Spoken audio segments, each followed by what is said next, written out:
మృత్యుంజయుడైన యేసు ప్రభుని నామములో అందరికి శుభములు పలుకుతూ నేటి బంగారు పరగ ధ్యానంలో విలువైనటువంటి తలంపులను మనం ధ్యానిస్తూ నేను ఒక ప్రార్థనా గుంపులో విన్నటువంటి ఇద్దరు దైవజనుల యొక్క సందేశాలని మేలు అనే మాట ఆధారంగా స్వల్పంగా క్లుప్త ప్రసంగాన్ని సంసోను జీవిత విధానంలో తన అపజయాల్లో నుంచి మనం నేర్చుకోదగిన విలువైన పాఠాల గురించి నాకు ప్రభావితం చేయగా అది పూర్తిగా నేను మీతో పంచుకుంటాను. అది మీకు ఆశీర్వాదకరంగా ఉండి మనము ఆత్మీయంగా మేలు పొందాలని నేను కోరుకుంటున్నాను. అయితే ఈ దినాన్న బంగారు పరుగుని ఆరంభిస్తూ దేవుని చిత్తం కనుక్కోవడం ఎప్పుడు అవసరమే. మనం ఎందుకు దేవుని చిత్తం కనుక్కోవాలంటే పరిశుద్ధులగుటయే దేవుని చిత్తం, జాగ్రత్తకు దూరంగా ఉండటం దేవుని చిత్తం, ఘటమును కాపాడుకుంటా దేవుని చిత్తం, అక్రమంగా నడుచుకున్న వారికి బుద్ధి చెప్పుట దేవుని చిత్తం, ధైర్యం చెడిన వారికి ధైర్యపరచుట దేవుని చిత్తం, బలహీనులకు భూత నీయుడి అది దేవుని చిత్తం, అందరి ఏళ్ళ దీర్ఘశాంతం గలవరై ఉండుట దేవుని చిత్తం, కీడుకు ప్రతికీడు చేయకుండా చూసుకుంటా దేవుని చిత్తం, మేలైన దాన్ని అనుసరించి నడుచుకుంటా దేవుని చిత్తం, ఎల్లప్పుడూ సంతోషంగా ఉండుట దేవుని చిత్తం, ఏతేక ప్రార్థన చేయుట కూడా దేవుని చిత్తమే, ప్రతి విషయములో కృతజ్ఞత చెల్లించుట, మేలు చేయవారై ఉండుట, ప్రభు నిమిత్తం లోబడి ఉండుట, ఇవన్నీ కూడా మనకి దేవుని చిత్తంలో చేయవలసినవే. పదే పదే విన్నా మనకి ఏ ఒక్క పాయింట్ అన్నా మనకి ఆచరించగలిగితే ఆయన చిత్తం నెరవేర్చడానికి ప్రయత్నిస్తాం కదా. ఎప్పుడు వినే మాటలే ఈరోజు కూడా కొన్ని చెప్తాను. డబ్బుతో మనం ఏమైనా కొనుక్కుంటాం అనుకుంటావా? అయితే కొనలేనివి కూడా ఉంటాయి. మంచము పరుపు కొనవచ్చు కానీ నిద్ర కాదు, గడియారం కొనవచ్చు కానీ కాలం కాదు, మందులు కొనవచ్చు కానీ ఆరోగ్యం కాదు, భవంతులు కొనవచ్చు కానీ ఆత్మీయత కాదు, పుస్తకాలు కొనవచ్చు కానీ జ్ఞానం కాదు, పంచపక్ష పరమాణాలు కొనవచ్చు కానీ జీర్ణశక్తి కాదు. కాబట్టి ఇది మన దేవుడు మనకి ఇచ్చే దాంట్లో తృప్తి పట్టడం కూడా మనకు చాలా అవసరం. మనం ఆత్మను ఆర్పకుడి అని మనం బైబిల్లో చదివిస్తున్న రీతిగా ఆత్మను చల్లార్చే ఉన్నాయి. ఏంటంటే 3 ఉన్నాయి: వ్యర్థమైన సంభాషణలు, అపవిత్రమైన దృశ్యాలు, తర్వాత అన్యుల సహవాసము. అయితే మన హృదయంలో ఆత్మను మండించే కూడా ఉన్నాయి. మనం చేసే ప్రార్థన, వాక్య ధ్యానము, ఆత్మీయుల సహవాసం. ఒకసారి వెలిగింపబడి దేవుని ఆత్మ నింపబడిన తర్వాత వ్యర్థమైన సంభాషణలకి, అపవిత్రమైన చోటికి, లోకంలో సమయాన్ని గడుపుతూ పోకూడదు, ఆత్మను అర్పకూడదు. మనం వెలిగించబడిన వాళ్ళం, మనము లెమ్ము తేజరిల్లుమని మనం ఒకరొకరు హెచ్చరించుకొని ఆత్మలో తీవ్రంగా ఉంచుకోవాలి. మనం పుట్టింది ఆయన క్రీస్తు మన కోసమే పుట్టారు, మన కోసమే చనిపోయారు, మన కోసమే లేచారు, త్వరలో మన కోసమే రాబోతున్నారు. ఎర్ర సముద్రాన్ని మోషే ఆపలేకపోయింది, ఎర్ర సముద్రం గోడ యెహోషువను ఆపలేకపోయింది, గొల్యాతు దావీదును ఆపలేకపోయాడు, మరణం యేసుక్రీస్తును ఆపలేకపోయింది. ఆయన ప్రణాళిక నెరవేర్చే వరకు కూడా మనం కూడా ఈ లోకంలో దేవుడు ఏది కూడా మనకి ఆయన ప్రణాళిక చొప్పునే చేస్తాడని నమ్ముకోవాలి. అసతోమ సద్గమయ అంటే అసత్యము నుండి సత్యంలోకి నడిపించు, చక్కటి ప్రార్థన అండి. తమసోమ జ్యోతిర్గమయ చీకట్లో నుండి వెలుగులోకి నడిపించు ప్రభు. ఆ తర్వాత మృతంగమయ అంటే మరణంలో నుంచి జీవంలోకి నడిపించు. ఈ 3 మనకి చాలా అవసరం. అసత్యంలోని సత్యం, చీకటిలోంచి వెలుగు, మరణంలోంచి జీవము, ఇవన్నీ కూడా క్రీస్తు చేసి చూపించారు. యేసు యొక్క నేనే నేనే నేనే మార్గం సత్యం నేనే అని ధైర్యంగా చెప్పగలిగిన ఆ మాటను బట్టి ఎంతోమంది రక్షణ పొందటం హిందువులు నేను సాక్ష్యాల్లో విన్నాను. నేనే మార్గము సత్యం జీవం, ఎంత ధైర్యంగా ఎలా చెప్తున్నారు ఈయన అని. ఆయనే సత్య జీవం గలవాడని నమ్మిన వాళ్ళు ఉన్నారు. పునరుద్ధానము జీవము నేనే, నేనే గొర్రెలకు మంచి కాపరిని, నేను బహు ద్వారము నేనే, తర్వాత నేనే లోకమునకు వెలుగును, నేనే జీవాహారము, నేనే నిజమైన ద్రాక్షవల్లిని, నేనే అన్న క్రీస్తు మనకు ప్రభువు. మనం చేయవలసిన అందరి ప్రార్థనలు ఏటి కోసం చేయాలంటే ప్రేమ కోసం చేయాలి, శాంతి కోసం చేయాలి, క్షమించడం కోసం చేయాలి, ఇతరుల కోసం ప్రార్థించాలి, మన యొక్క నడిపింపు గైడెన్స్ కోసం చేయాలి, రక్షణ కొరకు ప్రార్థించాలి, విశ్వాసం కొరకు కూడా ప్రార్థించాలి. మనకి మార్పు అంటే ఏంటి? మతం మారటం కాదు, కులం మారటం కాదు, సంఘాలు మారటం కాదు, మనసు మారాలి. యేసుక్రీస్తు రక్షకుడిని విశ్వసించి ఆ అపవిత్ర క్రియలన్నీ కూడా మనం పాపంను పశ్చాత్తాపంతో ఒప్పుకొని వాటి వైపు తిరగకుండా మళ్ళా క్రీస్తు మాదిరిగా పరిశుద్ధంగా జీవించడమే మారటం. మరి మన నిజమైన సంతోషం అదేంటి? ఒంటరిగా కూర్చుని బాధపడితే వచ్చేది కాదు. నలుగురిలో నీ సాక్ష్యాన్ని, నీ ప్రేమను పంచుతూ, ఆప్యాయత పంచుతూ, నీవు నిజమైన క్రైస్తవ విశ్వాసాన్ని గుర్తించగలిగినప్పుడు కలిగే ఆనందం నిజంగా సంతోషమే. మరి ఆ రకంగా మరి మన ప్రయత్నము మన ధర్మము, ఫలితము దేవుని నిర్ణయము, పరిస్థితులేమో కాల నిర్ణయము. మరి ఎదుర్కోవడం నీ మనోధైర్యం. కాబట్టి మనోధైర్యంతో మన ప్రతి పరిస్థితిని ఎదుర్కొని దేవుని సహాయంతో మనము విజేతలం కాగలము. ఈ ప్రపంచంలో అంట ఈ 6 బెస్ట్ డాక్టర్స్ అంట. సూర్యుడు, చిన్న బిడ్డల్ని సూర్యుడు కాంతిలో పెడతారండి విటమిన్ కోసం. విశ్రాంతి, వ్యాయామము, డైటు, ఆత్మవిశ్వాసము, ఆ స్నేహితులు, వీళ్ళందరూ మనకి ఎంతో చక్కని ఆదరణ ఇచ్చే మరి డాక్టర్స్ అంట. అయితే ఇది నాన్న మరి చక్కని వాక్యాన్ని మరి మేలు అనే మాట మనకి ఎన్నో ఉన్నాయి, కానీ కొద్దిగా వెలుగు తీద్దాం. అయితే అది వాక్యం అయితే 2 నిమిషాలు కట్టుకోగలదు కదా. మేలు గురించి ఆలోచిస్తే మనకు నిజంగానే మనకు మేలు దేవుడు ఇస్తాడు, థ్యాంక్స్ చెప్పుకోవాలి. మరి ఇహలోకపరంగా మన సంపద బిడ్డలకు ప్రగతి ఆలోచిస్తాం కదా. భూ సంబంధమైన మేలు కాదు, కానీ బైబిల్లో ఉండే మేలు ఇచ్చాడంటే మనకి ప్రమోషన్ ఇస్తే మేలు, బిడ్డలకు పెళ్ళి అయితే మేలు, అమెరికా వెళ్తే మేలు, ఇవన్నీ కాదండి. ఆత్మీయమైన మేళ్ళు ఉన్నాయి మనకి. ఇర్మియా 6:16 యెహోవా ఇలా సెలవిస్తాడు, మేలుకరమైన మార్గం మీద తెలుసుకోండి, పురాతన మార్గములు తెలుసుకోండి. అంటే మేలుకరమైన మార్గాలు గ్రహించుకొని వివేకంతో మనం నడవాలి అని మనం బైబిల్ హెచ్చరిస్తుంది. కీర్తన 128:1 యెహోవా యందు భయభక్తి కలిగి ఆయన త్రోవలు నడిచే వారందరూ ధన్యులు. నువ్వు ధన్యుడువు, నీకు మేలు కలుగును.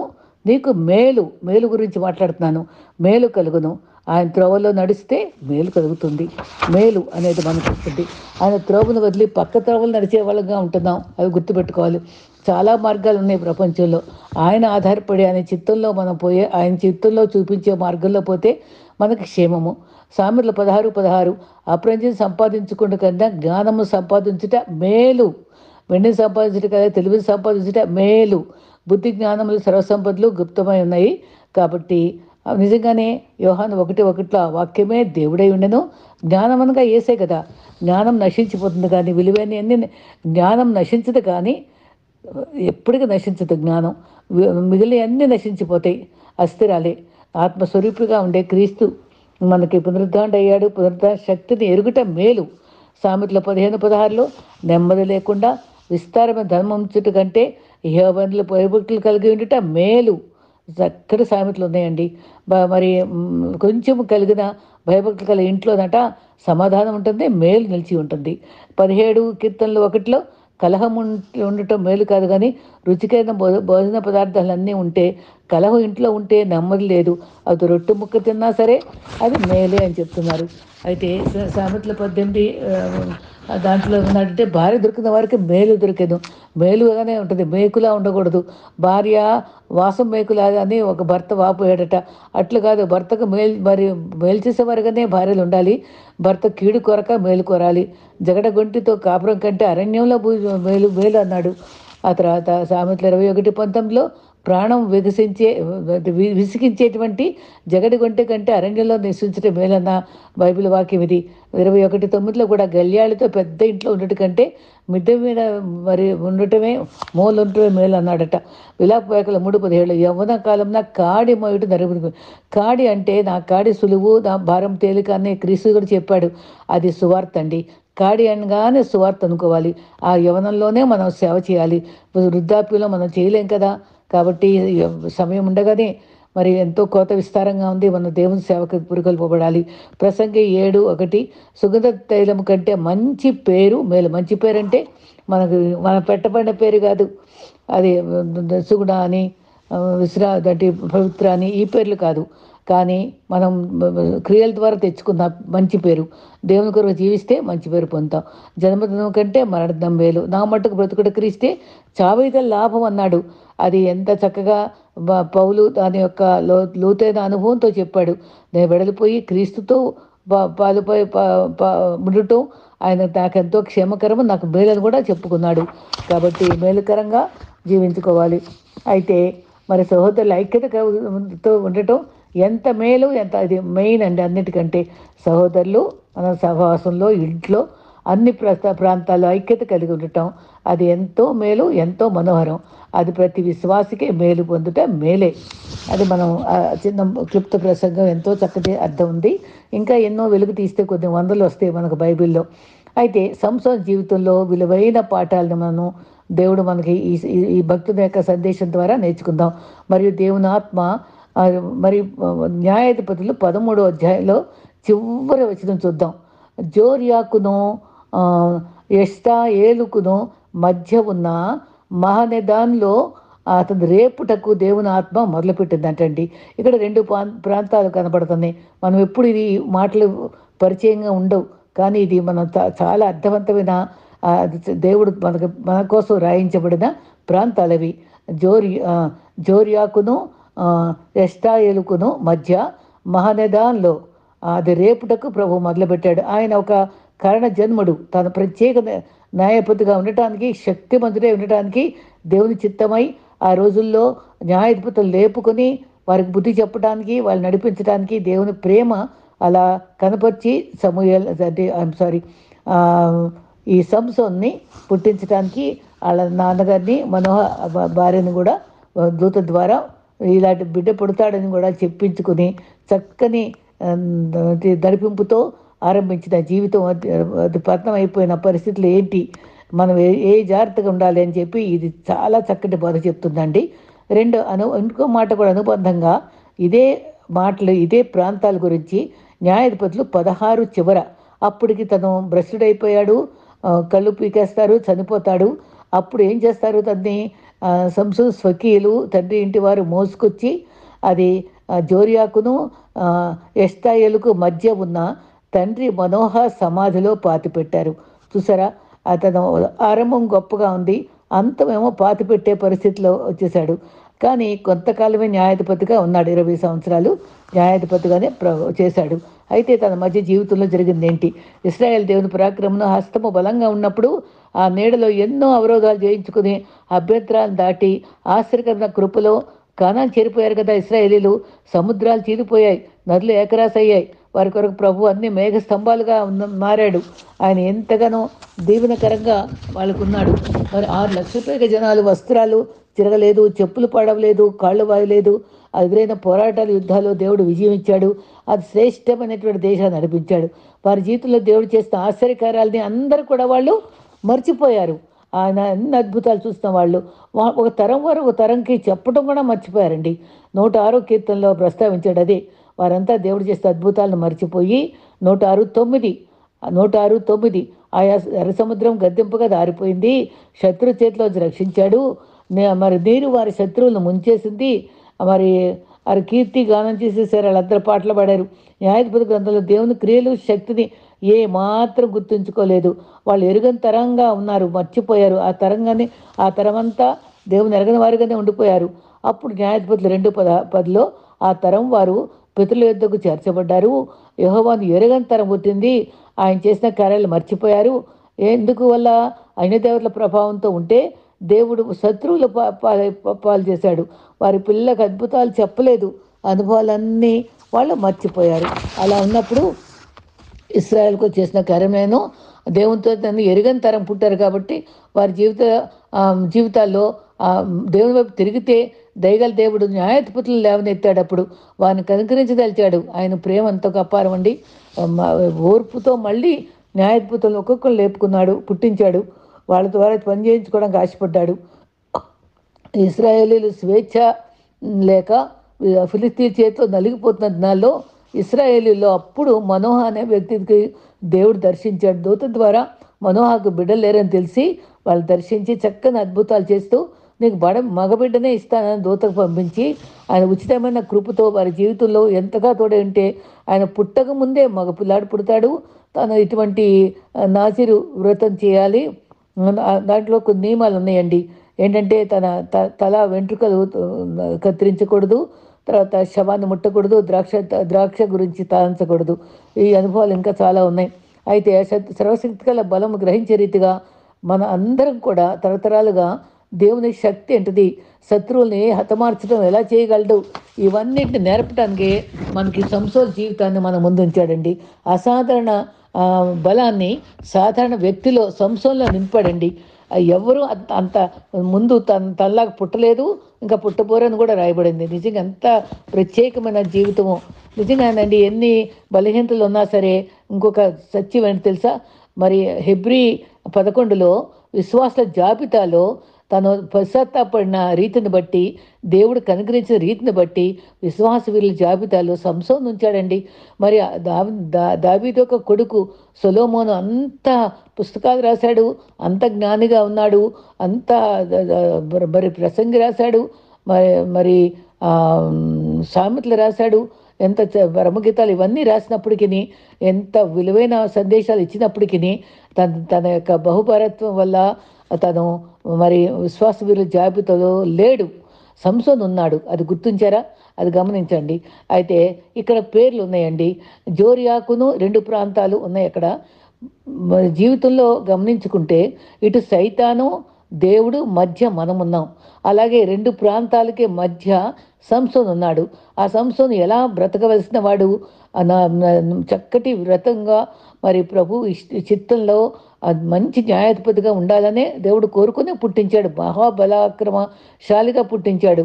అయితే జోరియాకును ఇష్కాయేలుకును మధ్య నా ఆత్మను రేపడంటండి ఆయన బలంగా ఉండాలని. అప్పుడు జోరియాక్ అనే అర్థము రోగము అంటే డిసీజ్ అని అర్థం అంట. ఇష్కాయేల్ అంటేనేమో ప్రార్థన అంటే మనవి అని అర్థం అంట.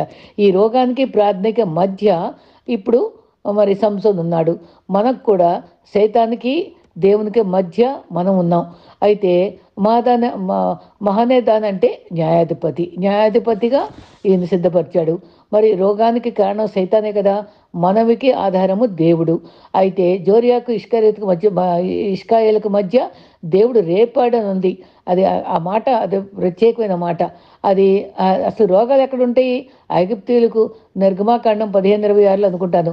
ఐగుప్తీయులకు రోగాలు మీకు ఎప్పుడు రానివ్వను అని శపథం చేస్తాడు ప్రభు. మీకు భయంకరమైన రోగాలు రాకుండా కాపాడుతాను కూడా చెప్పాడు. మనుషులు చెదిరిపోయినట్లుగా చేసేవాడు సైతాను.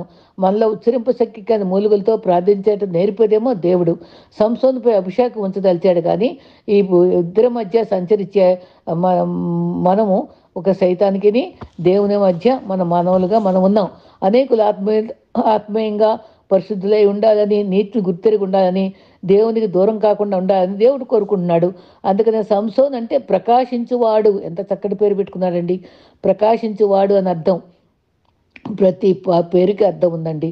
అయితే మత్తయి 5లో అన్నాడు కదా, మనం దేవునికి వెలుగై ఉన్నామని. మనం అనేకులకు వెలుగు దారి చూపే వరంగా ఉండాలి. ఎండ మరి సంసోన్ అంటే ప్రకాశించడం, ఎండ అని కూడా అర్థం వస్తుంది. అయితే ఆత్మీయయాత్రలో అనేకులు దారి చూపవలసిన వాళ్ళము, వెలుగు ప్రకాశించే అనుభవంలో మనం ఉండవలసిన వారము, అనేకులకు విడుదల కలిగించే వారంగా ఉండకుండా స్వార్థంగా జీవిస్తూ అనేకులకు ప్రేమ పంచే వారంగా ఉంటూ మనం ప్రేమకు మైలురాయిగా ఉండాల్సి ఉంటే సైతాను కుయుక్తి చేత గర్జిత సింహంలాగా మనం డైవర్ట్ చేసేస్తున్నాడు. ప్రార్థనా జీవితం నుంచి తొణికిపోయేటట్టు చేస్తున్నాడు. శోధనలో పడిపోయేటట్టు చేస్తున్నాడు. మన జీవితం చాలామంది నీతిని, ప్రేమను, క్షమాగుణాన్ని సైతానంట మింగేస్తున్నాడంట. అది పాతి పెట్టబడినటువంటి ఈ మంచి లక్షణాలన్నీ కూడా మనం ఈ అనుభవాల్లో వెలికి తీసి తవ్వుకొని తిరిగి ఉజ్జీవింపు చేసుకొని మనం ప్రకాశించే వాళ్ళంగా ఉండాలని దేవుడు కోరుకుంటున్నాడండి. సైతాను మరుగు చేసిన దాన్ని, శిథిలావస్థలో నెట్టివేసిన దాన్ని పునరుజ్జీవింపు చేయాలని దేవుని కోరిక. అలవాటుగా వింటూ మర్చిపోతున్నామా మనం ఈ సందేశాలన్నీ? ఎంతో విలువైన సందేశాలని మనం మళ్ళా వెలుగు తీసుకుని ఉజ్జీవింపు పొందుకుని మన నూతన శక్తితో దేవునికి బలమైన సాక్షిగా ఉండాలని దేవుడు పదే సందేశాలను మనకు అందిస్తున్నాడండి. మనం తిరిగి పొందుకోవాలి ఇవన్నీ కూడా. అయితే అలవాటుగా పొరపాటుగా సరదాగా వినే సందేశాలుగా ప్రార్థనాత్మతో ఉండి మనం ప్రభు వైపు తిరిగి ఆయన వైపు అడుగులు వేస్తూ మరి వెలుగు చూపిస్తూ లోకం నుండి ఎంత దూరంగా పోతున్నామో గమనించుకుంటూ మనం మళ్ళీ వెనక్కి వచ్చి ప్రభు వైపు చూస్తూ మనం విశ్వాసం కర్త కొనసాగించబడిన యేసు వైపు చూస్తూ సాగిపోదాం. ఏ విషయాల్లో ప్రభుని సంతోషపడుతున్నామా, ఆయన మార్గాల్లో ఉంటున్నామా లేదా అని ఒక్కసారి పరీక్షించుకుందాం. న్యాయాధిపతులు 13 చివరి వచనంలోనే అక్కడ 2 ప్రాంతాల్లో కూడా దేవుడు అది రేపుతున్నాడు. అది ముగింపు, ఆరంభం బాగానే ఉంది, ముగింపు కూడా మహిమకరంగా ఉండాలని కోరుకుంటే ఈయన ముగింపు అబ్రప్ట్గా ఎండ్ అయిందండి. ఆరంభం కంటే మరి అంత మేలుగా ఉండాలి కదా. మన దినచర్య ఎలా ఉంటుంది? మన కోరికలు, మన ఆలోచనలు, మన ఆరాటాలు మన లోక సంబంధంగా ఉన్నాయా? లోకం నుండి ప్రత్యేకించుకున్నట్టుగా ఉంటున్నాయా? దేవుని హత్తుకునే సాగిపోతున్నామా? విభిన్న ఆలోచనలతో కలవరంతో గజిబిజిగా గడిపేస్తున్నామా? ఒక్కసారి మనం అది గమనించుకునే వారంగా ఉందాం. ఏలియా ఆత్మ రేపింది. ముగింపు ఎలా ఉంది ఆయనకి? అగ్ని రథాలతో ఆయన ప్రభు తీసుకెళ్ళాడు. అంత గొప్పగా ముగిసింది. కానీ మరి సంసోన్‌కి అలా అవ్వలేదు. మరి ప్రభువులో లోతైన ఆత్మ జీవితం కట్టుకోగలుగుతున్నామా? విశ్వాసయాత్రలు నమ్మకంగా జీవిస్తున్నామా? ప్రభు మనలో ఉంచిన ప్రేమను, అభిషేకాన్ని కాపాడుకుంటున్నామా? ప్రభు మనకిచ్చిన దర్శనాన్ని కాపాడుకుంటున్నామా? మన పట్ల ఉంచినట్టు ఆశయాల్ని, ఆశల్ని మరి ప్రభు ఏ ఉద్దేశంతో మనకి ఇచ్చాడో మన మన ఉనికిలో మరి థ్యాంక్ఫుల్గా ఉంటూ ఆలోచించవలసిన వారమై ఉన్నాం కనుక ప్రభుతో ఆత్మీయంగా బలపడాలి. సంసోన్ ఎందుకు ఆత్మీయంలో పడిపోయాడో తెలుసుకోగలిగితే మన ఆత్మీయ జీవితాన్ని సరిచేసుకోగలం. మరి న్యాయాధిపతుల 13లో లాస్ట్ వచనంలో 2 ప్రాంతాల మధ్య న్యాయాధిపతిగా ఆత్మలో రేపబడ్డాడు ముందు. మరి ఆ రకంగా లేపబడినప్పుడు సంసోను పతనం ఆరంభమైంది. 14వ అధ్యాయంలో ఏమైందంటే అక్కడ ఆరంభమైన తన మోహపు చూపు.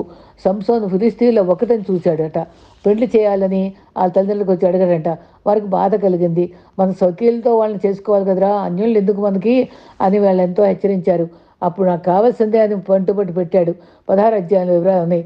దేవుడు ఆత్మీయంగా 2 ప్రాంతాల మధ్య రేపాడు, కానీ పతనమైపోయి అన్యస్త్రీని వివాహం చేసుకోదలిచి ఆ మార్గంలో సింహాన్ని చూశాడట. ఆ బలమైన శక్తి ఆవరించితే ఆ సింహాన్ని చంపేశాడు. ఆ కళేబరం నుంచి తేనెపొట్టు ఏర్పడిందట. తిరిగి వచ్చేటప్పుడు ఆ ప్రాంతంలో 30 మంది మనుషులకు ఒక పొడుపు కథ అడిగాడట. పెళ్లి సంబంధం అమ్మాయి ప్రాంతం వాళ్ళకి. వారు జవాబు ఇవ్వలేకపోతే ఆ పెళ్లి కూతురు బెదిరించి చంపదలిచారట. ఆమె 7 రోజులు ఏడుస్తూ సంసోన్ నుండి జవాబు తెలుసుకుందట చివరికి. అప్పుడు స్వకీయులకు తెలిపింది. సంసోను ఆగ్రహంతో వాళ్ళేమో పొడుపు కథ విప్పేశారు. అప్పుడు సంసోను ఆగ్రహంతో వెళ్ళి ఆ 30 మంది కూడా చంపేశాడు. పెళ్లి వస్త్రాలు తీసుకున్నాడు. అయితే దేవుని చిత్తంలో ఆజ్ఞలో వ్యతిరేకంగా చేస్తే అది కూడా అజ్ఞాతక్రమం పాపం కదా. పరిశుద్ధత గ్రంథం వివరిస్తుంది కదా. మనం ఏ దుర్నీతిలో కాపురం ఉన్నా పాపంకు బానిసలుగా బందీలుగా కాకుండా మనం కాపాడుకోవడం మనకు చాలా అవసరం. మనం పాపం చేత పట్టబడితే సైతాను బందీలమైపోతాం. విశ్వాసం జాగ్రత్తగా జీవించాలి. మనపై దేవుడిచ్చిన బాధ్యతలు విస్మరించకూడదు. శరీరేచ్ఛలు నెరవేర్చడానికి తాపత్రయపడకూడదు. దేవుని చిత్తానికి ఎదిరే మరి స్వభావానికి ఆ జనరేటర్ ఎదిరించే స్వభావము దేవుని చిత్తానికి దూరం అయితే అది ఎదురు తిరిగేటువంటి ఆ పాప స్వభావం మనలో జనరేట్ అవుద్దట, ఉత్పత్తి అవుద్దట. పెండ్లి కుమార్తె పరివారానికి పొడుపు కథ వేయటంలో అసలు తనలో ఉండే ఉద్దేశం ఏంటి తెలుసా? తనలో ఉండే అహంకారము. నాకు తెలుసు ఇదంతా, వాళ్ళకేమి రాదు, నాకే తెలుసు. మనలో కూడా చాలామందికి చిన్న పనులు చేసేస్తే నేనే చేశాను అనే అహంకారం ఉంటుంది. ఒక్కొక్కసారి నాకు కూడా ఒక్కొక్కసారి చిన్న బలహీనతలు వస్తుందేమో అని ఈ వాక్యం చదివాక నేను సపరేట్ చేసుకున్నానండి. నా అనేది ఏమన్నా వస్తుందేమో నాలో అని. అప్పుడు నాకు చాలా మెలకువలు అనిపించింది ఈ ఈ సందేశం. నా అనే అహంకారం కారణం కాగలదు. నాకు బాగా తెలుసు. నాకు తెలిసిన జ్ఞానంతో మిమ్మల్ని ఓడించాలని గర్వ స్వభావంతో కనపరిచాడు. వాళ్ళని సిగ్గుపరచాలని ఆశించాడు. ఒకరిని ఓడించాలి, సిగ్గుపరచాలనే తత్వం సైతాందండి. ఇతరులను మనం గనపరుచుకోవాలి, కానీ ఇతరులను ఓడించి వాళ్ళని హీనంగా చూడకూడదు. దేవుడు సంసోను పట్ల ప్రత్యేక ఆత్మీయత, మంచి న్యాయపతిగా విధి నిర్వహణలో నియమిస్తే దేవుడు కొన్ని మార్గంలో తను వెళ్ళలేకపోయి వంకర మార్గాలు సొంత నిర్ణయాలు చేసుకొని పతనమైపోయాడు కదా. అయితే అతనిలో అహంకారము సంసోన్లో పనిచేసింది. అట్టి అహంకారం మొదట ఇశ్రాయేలీదైన మొదటి రాజైన సౌల్లో కూడా పనిచేసి ఎంతగా ద్వేషించాడండి మరి దావీదుని. నెబుకద్నెజర్లు కూడా పనిచేసి 7 సంవత్సరాలు బాధపడలేదా? మరి రాజైన హేరోదులో కూడా పనిచేసింది అహంకారము. 2 సంవత్సరాల లోపు వాళ్ళని చంపించేసింది. అయితే పతనం పొందాడు. అయితే నాశనంకు ముందు గర్వం నడుస్తుంది కదా. ఈ గర్వం ఆత్మీయతను పాడు చేస్తుంది, పరిశుద్ధాత్మ పోగొట్టుకుంది కనుక ప్రార్థనా శక్తిని నిర్వీర్యం చేసేసి అచేతనంగా మార్చివేసేస్తుంది, శక్తులు చేసేస్తుంది. అది ప్రార్థనా కార్యక్రమాలకు అడ్డుకుంటుంది. ప్రార్థనా కార్యక్రమాలన్నింటినీ కూడా ఈ పాపం అడ్డుకుంటుంది. ఇతరులకు యథార్థంగా లేరు, నేనే యథార్థత నీతి గలవాడిని స్వనీతి గర్వంతో అదే పతన స్థాయికి చేర్చేస్తుంది వ్యక్తిని.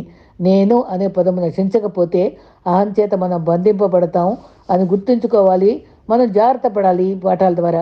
సంసోన్ ఎండవాడేనే పేరుంది కదా. మరి సైతాన్ లోపరుచుకొని పతన స్థాయికి నడిపించింది. కొంతకాలం అయ్యాక మరి సంసోన్ భార్య ఇంటికి వెళ్ళాడు. ఇక్కడ వెళ్ళిన తర్వాత అక్కడ ఒకసారి సంసోన్ తన భార్య ఇంటికి వెళ్ళగానే మామగారు ఎదురే ఎందుకు వచ్చావు అని అడిగితే, ఏంటి నా భార్య కోసం వచ్చానంటే, నీ భార్య లేదు, నేను నీ స్నేహితుల భార్యగా ఇచ్చేసాను నా కూతురు అని చెప్పాడు. కోపం వచ్చి కుందేటి నక్కలు 300 మంది తెచ్చి సేకరించి తోకలు ఒకదానికొకటి ముడేసి నిప్పంటించి ద్రాక్ష చెట్లని ఒలివ చెట్లు అన్నింటినీ కూడా కాల్చేశాడు. అది ఎవరు చేశారంటే ఇట్లా చేశారంటే అప్పుడు వాళ్ళందరూ ఆ భార్య స్వకీయులందరినీ ఫిలిష్తీయులు బాధించారు, కాల్చివేసేశారు కదా. వాళ్ళు కాల్చేసేటప్పుడు సైతాన్ వల్ల విసిరాడు. సంసోను కొంచెం ఆలోచించాడు, నేను తప్పుదారిలో ఉండటం వల్లనే కదా ఇట్టి అనార్థాలన్నీ అనుభవించాయి, ఇలా సంభవించాయి, ఎన్ని నష్టాలు జరిగినాయి, ఇదంతా ఇలా జరిగినాయి అని చెప్పి స్వకీయులందరినీ ఫిలిష్తీయులు ఆ భార్య తరఫు వాళ్ళందరినీ బాధించేటప్పటికి ఈ గొడవలన్నిటికీ కారణం నేనే అని తను సిగ్గుపడి అప్పుడు ప్రభుని ఏదన్నా చేయకపోతే దేవుడు నన్ను క్షమించడని అప్పుడు దేవుని దాచుకుంటాడు. అప్పుడు దేవుడు దవడ చూపించాడు. దవడ ఎముక చూపించేటప్పటికి దాన్ని పట్టుకుని ఫిలిష్తీయుల్ని ఎవరైతే వాళ్ళకి కాల్చారో వాళ్ళని కొన్ని వందల మందిని వేల మందిని ఫిలిష్తీయుల్ని చంపపడేశాడు. అప్పుడు దాహం వచ్చింది. ప్రభువా నన్ను బతికించి వాడుకొని మళ్ళీ ప్రార్థించాడు. అప్పుడు దేవుడు గోతిని చీల్చి నీరు అందిస్తే దాహం తగ్గాడు. హాగరకు కూడా అలాగేనండి. తను ఏడుస్తూ ప్రభుని అడిగితే ఆ కొడుకు కోసం తను అక్కడ గొయ్యిలో ఆ జీవపు నీటి ఊటను చూపించాడు. ప్రభు జమగలవాడు, ఆయన మొరపెట్టే వాళ్ళకి ఎప్పుడు సమీపం ఉంటాడండి. అది మొదటి సంసోను అడుగు జోరియా వైపు చేశాడు. తర్వాత పాపం వైపు అడుగులు వేశాడు.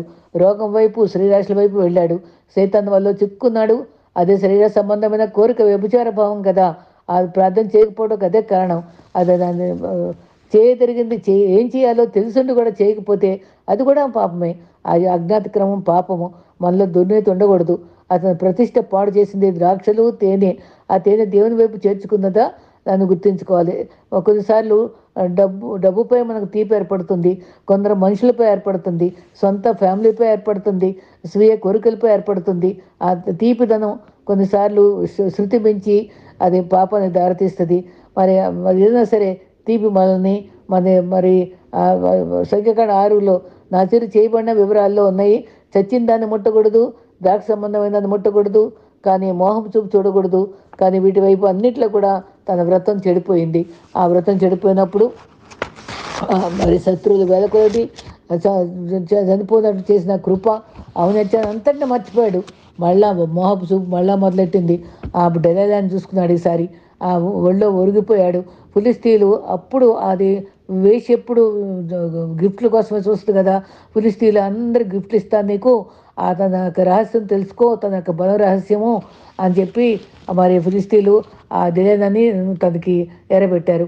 అప్పుడు తను ఎంతో సాగదీసి అలా కట్టేస్తే నా బలం పోతుంది ఏంటంటో మాయమాటలు చెప్పాడు కదండి. చివరికి ఈ అమ్మాయి లాలన చేసి చివరికి నా నా నా వెంట్రుకల్లో ఉంది నాకు బలవంతా అని చెప్పగానే ఆ వేశ్య కానుకలకు ఆశపడి తనని లాలనగా చేసి అది ఎంత సంసోను అని పిలిచిందంట. అది ఇది నిజమా అని ఏ రకంగా సైతాన్ని ఏ విధంగా హవ్వను ప్రవేశపెట్టిందో అదే స్వరంతో ఇక్కడ కూడా ఇది ఈ సైతాను స్వరంతో ఈ ధైర్యాలా కూడా వాడిని సాగదీసి తన రహస్యం చెప్పేటప్పటికి వెంటనే మరి లాలనగా మాట్లాడేటప్పటికి మరి వివేచన లేకుండా విచక్షణగా లేకుండా అది అంతా వ్రతం చక్కని ఆత్మీయంగా న్యాయాధిపతిగా ఉండవలసిన సంసోను భ్రష్టుడై తన రహస్యం చెప్పేసేసేటప్పటికి తన తలంతా గొరిగించేశారు. తన యొక్క శక్తి పోయింది. మామూలుగా ఉందనుకుని శక్తి తల విదిలించుకునేప్పటికీ తను బాధపడిపోతాడు. విచక్షణ జ్ఞానంతో ప్రవర్తించలేదు అని. తర్వాత విశ్వాసులకు బైబిల్ మనకి ఇదంతా కూడా మనకు నిజంగా చాలా చక్కని మేలుకులు బోధిస్తుంది. డేడేలా నిద్రపుచ్చిన తర్వాత మొదటిగా తలను గొరిగించారు, తర్వాత కళ్ళు పొడి చేశారు. ఎందుకంటే చూపు చూడకుండా ఇక అది ఇంకేమి చూడరాదని దాక్కొని దేవత ముందు ఉంచి, ఇదిగో దేవత మాకు ఈ సంసోను అప్పగించింది, ఇంతమంది చంపినటువంటి ఈ సంసోన్ని మాకు అప్పగించేసింది, ఉత్సాహంతో వేడుక జరుపుకుని నీచంగా అవమానించారు. అప్పుడు తను మరొకసారి తను దేవుడే ఏ రెండు ప్రాంతాల మధ్య తను ఉంచాడో ఆ వైపు చూశాడు. సంసోను మనవి ఆలకించు దేవుడు ప్రార్థించాడు. ఒక్కసారి చూడు దేవా, ఒక్కసారి నాకు రెండోసారి శక్తి నాయన నన్ను క్షమించు ప్రభు అని అడుక్కున్నాడు. అప్పుడు రెండు ప్రాంతాల మధ్య మళ్ళీ ఆత్మ రేగింది. ఆత్మాభిషేకంతో న్యాయాధిపతిగా నీతి నెరవేర్చి బాధ్యతలు కొనసాగించాలని మరి ఆశపడ్డాడు. కానీ అప్పటికే అది శక్తికి తన రెండుసార్లు బలహీనతల వల్ల తన యొక్క ఆత్మశక్తిని కోల్పోయాడు. దేవుని యొక్క కోరికను తను సిద్ధింప చేయలేకపోయాడు. కానీ దేవుడు జ్ఞాపకం చేసుకున్నాడు. శక్తిని ఇవ్వబట్టి ఆ రెండు స్తంభాలను పట్టుకొని ప్రభు శక్తితో దాన్ని ఊపి ఆ మొత్తం వాళ్ళందరినీ కూడా అక్కడ ఉండే దేవత ఆరాధించి అందరినీ చంపడానికి ప్రభు కృప చూపించాడు. శత్రులందరూ చనిపోయే ధన్యత ఇచ్చాడు. ప్రభువు తనను ఆలకించాడు. అయితే ఆయన దయగలవాడండి, మొరపెట్టిన వారికి నిజంగా సమీపంగా ఉంటాడు. మరి నమ్ముకుందవలసిన మరి సర్వ సమయాల్లో మరి ఎంతవరకు నమ్ముకోవాలో మనకు అర్థం కాదు. ఎంతవరకు ప్రభు క్షమ ఉంటుందో మనకు తెలియదు. కానీ మనం యోగ్యంగా వివేకంతో ప్రవర్తించడం మాత్రం మనకు అవసరం. సంసోను మోహానికి లోనయ్యాడు, తర్వాత అహానికి లోనయ్యాడు. దవడతోటి శత్రువుల్ని చంపినప్పటికీ అస్థిరమైన మనసుతో మళ్ళీ పాత పాపానికే స్థిరుడు కాకుండా డెలీలా కవుగిలో చేరాడు. చపలత్వంలో ఉంది. యాకోబులో ఒక చక్కటి పత్రికలో మాట ఉంది, స్థిరపడి వ్యర్థంగా రెండు పడకల మీద కాలేయకూడదు, స్థిరపడకపోతే నాశనం అయిపోతామని, అస్థిరతలు కాకుండా ఉండాలని కూడా అక్కడ చెప్పబడుతుంది. అయితే చివరిగా 1 కొరింథీ 15:58 యెహోవా కార్యములందు మనం ఎప్పుడు కూడా పౌలు చెప్పినట్టుగా స్థిరులుగా ఉండాలి, కర్లవారిగా ఉండాలి. మన ప్రయాస ప్రభునందు వ్యర్థం కాదు. ప్రేమతో వివరించవలసినటువంటి విషయం ఏంటంటే, లోకానికి దేవునికి మధ్య మనం ఉన్నాం. సియోను వైపే మన వైపు చూడాలి. పవిత్రమైన మనసుతో కానాను చేరే తపంతో ఉండాలి. మరి సంసోన్లో ఉన్న పాపాలు పాపము, అహంకారము, అస్థిర మనస్సు. మళ్ళీ చెప్తాను, పాపము, అహంకారము, అస్థిర మనస్సు. ఈ మూడిట్లో ఏ బలహీనతలు కూడా మనకు చేరకుండా జాగ్రత్త పడటానికే సంసోను జీవితం ప్రభు మన ముందు ఉంచాడు. ఈ మూడు మనలో రానియద్దు. మనం ఏ స్థితిలో ఉన్నామో ఆలోచించుకుందామా? మరి చక్కటి పాట మరి మరి భక్తుడు రాశారండి. ఆ పాట కూడా ఆ దైవజనుడు పాడి చూపించారు. ఏ వరుసలు తప్పిపోక ఏలి ఎవలే ముగించుకుని మేలుకరంగా మన జీవితాల్ని సార్థకం చేసుకుందాం. విశ్వాస వీళ్ళ పట్టికలో ఉన్నాడు సంసోను. తర్వాత గెలిచి నిలిచి సాగిపోయే పరిస్థితిలో మనం ఉండాలి. మనకి నిజంగానే సైతాను వశంలో ఉంటున్నామా, పరిశుద్ధతలో ఉంటున్నామా? పాపంకి ఆపోజిట్ పరిశుద్ధత, గర్వానికి ఆపోజిట్ దీనత్వము, అస్థిరతకు ఆపోజిట్ స్థిరత్వము. ఈ రకంగా పరిశుద్ధత, దీనత్వము, స్థిరతతో మనం గెలిచి నిలిచి సాగిపోయే స్థితిలో మనం ఉందాం. ఇక్కడ ఈ సంసోను యొక్క జీవితాన్ని ఒక పాటలో, నాతో నీవు మాట్లాడినచో నే బ్రతికేదను ప్రభో, ఒక్క మాట చాలు, ఒక్క మాట చాలు, ఒక్క మాట చాలు ప్రభో, కట్టబడి తినేనో గట్టి తాళ్లతోనో, వీడెనాదు ఆత్మ, వీడెనాదు వ్రతము, గ్రుడ్డివాడనైతి గాను గీడ్చుచుంటి, దిక్కులేక నేను నీ దయను కోరుకుంటి, ఒక్క మాట చాలు. నిజంగానండి, ఒక్క మాట చాలు ప్రభు మాట్లాడితే. ఇలా కట్టబడినప్పుడు కాళ్ళతో ఉన్నాను, మరి వ్రతం మీరాను, గుడ్డవాడిని అయ్యాను, గాను గిరుస్తున్నాను, దిక్కులేక నీ దయం కోరుకున్నాను అడగగానే మరి సంసోను నుండి విశ్వాస జాబితాలో కూడా పేరించాడండి. నా ప్రియుడా, నా హితుడా, నా ప్రాణనాథుడా, నా రక్షక అని మనం కూడా మన బలహీనతల్లో మొరపెట్టుకుందాం, ఆత్మశక్తిని పొందుదాం. ఈ మూడు బలహీనతల్లో మనకి పాపము, గర్వము, అస్థిరత లేక పవిత్రత, పరిశుద్ధత, దీనత్వము, స్థిరతతో ప్రభు విశ్వాసంగా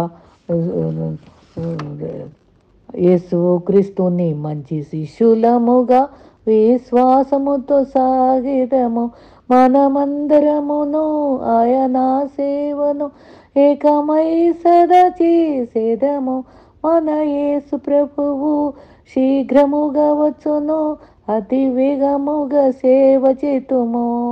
నిజంగానండి, మనం అతి వేగముగా సేవ చేసే బాధ్యత మనకుంది. యేసుక్రీస్తుని మంచి శిష్యులముగా మనం సాగిపోదాం. అట్టి కృప మనకు ప్రభు అనుగ్రహించుగాక. ఆమెన్.